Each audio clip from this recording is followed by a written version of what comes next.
Bir önceki videomuzda Johnson H166 marka aynalı kamerayı incelemiştik. Bu videomuzda ise sigorta kutusundan elektrik bağlantısını nasıl çekeceğiz, arka kamera kablosunu döşemelerin arasından nasıl götüreceğiz onu anlatacağım.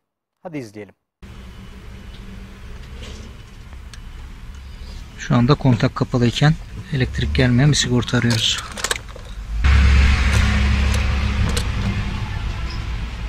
Kontağımızı kapattık.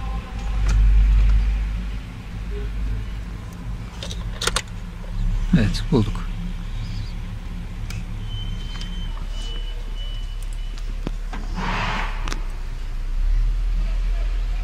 Kontağımız açıkken ışık yanıyor, kapalıyken ışık yanmıyor. Bulduk böyle bir sigorta. Buradan paralel çekeceğiz.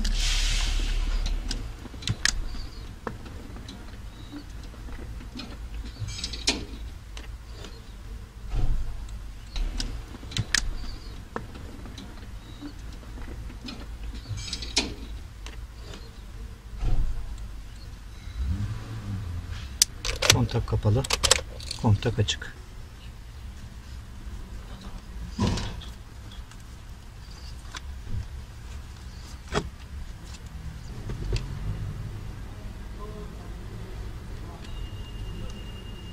Buradan artı ucu aldık. Eksi ucu da gövdeden bir yerden alacağız. Şasiyi buraya bağlayacağız. Siz kendi arabanızda herhangi bir somuna bağlayabilirsiniz. Uçlarına klipslerini takıyoruz. Çakmaklığı kullanmak istemiyorum.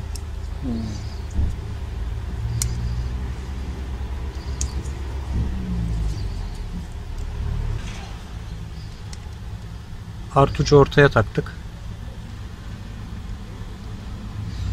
Eksi ucu da ışık olmayan diğer tarafa taktık. Evet, kontağımız açıldığında ışık yanıyor. Kontağı kapattığımızda ışık yanmıyor. Kameranın şarj adaptörünü buna bağlayıp içeriden gizleyip kablolarını da içeriden çekeceğiz.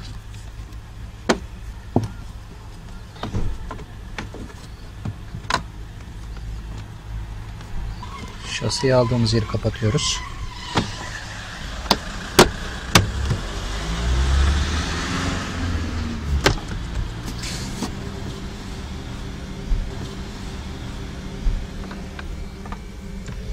Sigorta kutusundan dişi çakmaklık yuvasına elektrik hattını çektik. Şimdi adaptörümüzü bu yuvaya bağlayıp kabloları gizleyerek yerine takalım. Bunlar tırnaklıdır bu yuvalar. O yüzden yavaşça çektiğiniz takdirde gelecektir. İşlemleri yavaş yavaş yapmaya dikkat edin. Evet. Gördüğünüz gibi çok rahat bir şekilde çıktı. Fazla kablonun sigorta kutusunda toplanmasını istediğim için önce kamera bağlantısını yapıyorum. Yanında göndermiş oldukları aparat ile mümkün mertebe ileriye doğru ittirmeye çalışıyorum kabloyu. Bu dibe kadar getirdik. Şimdi şu aradan arka tarafa geçireceğiz buna. Tek aparat yetmedi. Ben de yedeklerini getirdim, elimde vardı. Eğer elinizde yoksa ucu sivri olmayan bir aletle de yapabilirsiniz. Bir taraftan kaldırıp bir taraftan ittireceğim çünkü. Evet. Evet, kabloyu tamamen gizledik şu anda arka tarafa. Buradan çıkarttığımız fitilin içine doğru kabloyu gömüyoruz. Burada yeteri kadar boş alan var. O yüzden rahat olun. Ben fazla olan kabloyu içeride çok fazla dolaşmasın diye bu şekilde telle bağlıyorum. Kablolarımızı içeri attık. Şu şekilde aşağıdan kablomuzu çıkarttık. Şöyle aradan götür. Bağlantımızı yaptıktan sonra kapatmadan bir test edelim. Kontağı çevirdim. Bakalım. Evet. Kaydımız başladığına göre başarılı. Şimdi açtığımız yerleri geri kapatalım. Şimdi aynı şekilde arka kameranın kablosunu monteleyeceğiz. Şimdi bunu aşağı değil, arka kamera arkaya doğru içeri döşüyorum. Aralardan ittirerek arka tarafa getirdik. Arka tarafın fitilini de sökeceğiz. Kapı fitillerini sökmek için özel bir şey yapmanıza gerek yok. Çektiğiniz zaman geliyor. Sol taraftan geçirmemin sebebi benim kablo kanallarım sol tarafta olduğu için. Sizin sağ tarafta ise sağ taraftan da geçirebilirsiniz. Üst tarafa taktığım kablo çıktığı için Taktığım yerlere döşediğim kablonun arkasından fitil takacağım ki kablo düşmesin. Yoksa geri aşağı düşüyor kablo. Evet, bu kadar alan bana yeterli. Şimdi şu malzemeyi çıkartmaya çalışacağız buradan. Bunlar tırnaklı oluyor. Dolayısıyla çektiğinizde tırnaklarıyla beraber geliyor. Gelmezse sıkıntı. Şuradaki çektiğim zaman geldi ama şu altındakiler vidalı. Plastik vida bunlar. Şu açmış olduğum alan bana yeter. Kabloyu şuradan getirip şu aradan geçirip şuradan arkaya doğru aradan verebilirim. Parçayı sökmeyeceğim yani. Tamam. Kabloyu şuradan geçirip şöyle şuradan çıkardım arka taraftan. Burası bagaj girişi. Şunun içine sokup arka tarafa kadar götüreceğim. Kabloyu şu şekilde arkadan bu tarafa alıyoruz. Fazla kabloyu. Güzel geldi. Şimdi fazlasını şu üst taraftan alıp şuradan aşağı atacağız. Bagajı boşalttık. Arka tarafa kabloyu şu taraftan çıkış bağlantısı var. O yüzden ben sol taraftan aldım kabloları. Üst taraftan götürecektim. Ancak vazgeçtim. Şöyle alt taraftan gelip buradan çıkışa vereceğim. Bagaj pandizotunu çıkartıyoruz. Bagajı açtığımda herhangi bir kablo görünsün istemiyorum. O yüzden buraya da söküp bunun da arkasına alacağım bunu. Bu şekilde rahatlıkla arka tarafa doğru atabiliyorum. Kırmızı kablo geri vitese taktığımızda geri görüş kamerasının açılması için bu yüzden bir tetik alması gerekiyor. Bunu da geri vites lambasına bağlayacağız.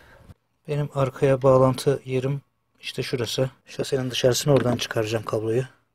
Kabloyu şasenin dışına çıkarttık şuradan. Şurada koruma demiri var. Koruma demirinin arkasından çıkartıp şuradaki plaka ışığının yanından çıkartmayı düşünüyorum. Şöyle iki plaka ışığının ortasına ise kamerayı sabitlemeyi düşünüyorum. Öncelikle şu plaka ışığını bir sökeyim. Kenarında tırnakları var. Dikkat ederek kırmadan. Evet. Geri görüş kamerasının da belli bir kablo uzunluğu var. Bu kablo uzunluğunu da kullanarak bu işi halledeceğim.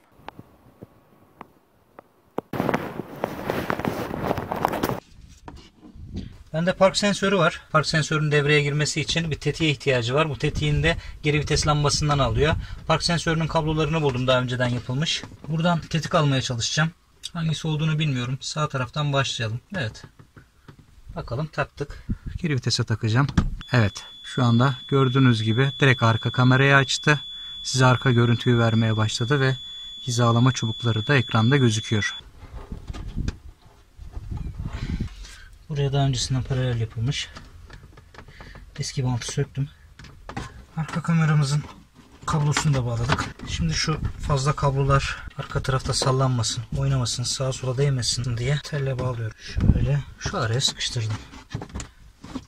Evet, ayarlarımızı yaptık. Kontağı açtım. Görüntü geldi. Şimdi geri vitesi alıyorum. Güzel. Bir de bunu park ederken görmek gerekecek. Çok mu yukarı kaldırdık, normal mi diye.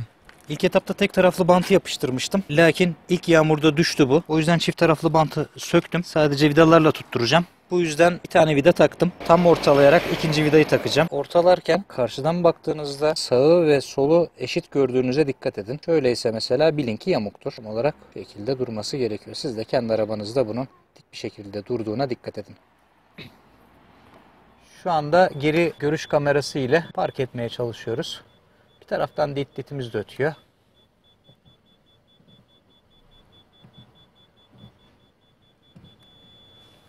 Evet, şu anda öttü. Hala mesafemiz var. Evet. Yanaşabildiğim sıfır mesafe bu. Montajımızı bitirdik. Videonun da sonuna geldik. Umarım yakaladığınız görüntüleri güzel günlerde kullanırsınız. Bir sonraki videoda görüşmek üzere. Hoşça kalın.